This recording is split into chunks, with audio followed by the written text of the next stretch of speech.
Hey everyone, welcome to my How to Set Up video series where I show you how to set up all of my favorite effects to use with the EWI in live performances.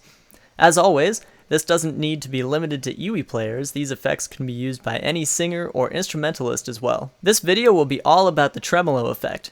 Here's an example of this effect in action.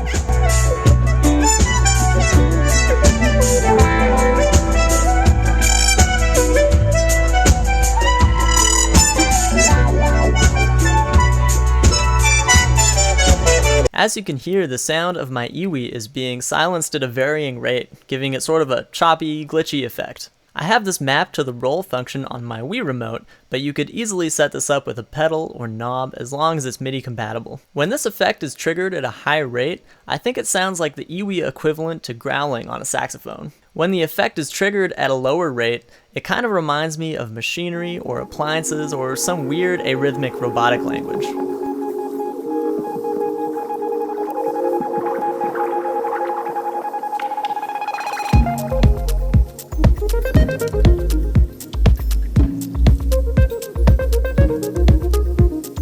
So to use this effect in Ableton, find the auto pan device in the audio effects and then drop it into your instrument rack or audio channel or whatever you want to use it with. This device comes with a lot of really good presets, but none of them really have that aggressively choppy sound that I'm looking for, so we're going to have to mess around with the parameters a little bit.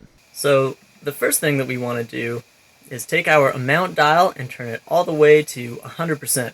This means that the device will affect 100% of the sound that goes through it, and none of the sound will go through without being affected by it. Next, we're going to take the phase dial, and we're going to turn it all the way down to 0. This means that the left and right audio channels will be affected in exactly the same way at exactly the same time.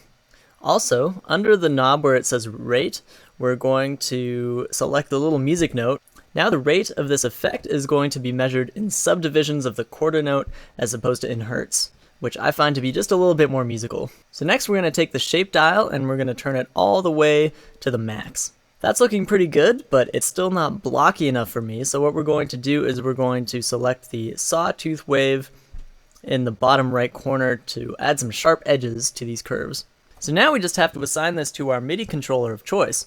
If you're using a Wii remote like I am, then you've probably already seen the video where I explain how to use Multi-Mapper to make this work. Here's what I recommend if you're using a MIDI pedal or a dial like this one on my LPD8. I'm just going to MIDI map this knob on my LPD8 to the rate parameter on this device just to give you a little demonstration. So we're going to want to change our maximum range into something a little bit more reasonable, like maybe 1/4. Anything slower than that, and you might as well just articulate it yourself. The next thing that we're going to do is assign this device's on-off switch to the same dial. This way, instead of having to hit a different button to activate the effect, we can just activate it by turning the dial a little bit and then controlling the rate parameter with the same dial. Very convenient.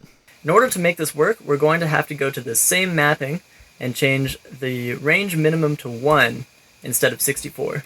And that's how you do it.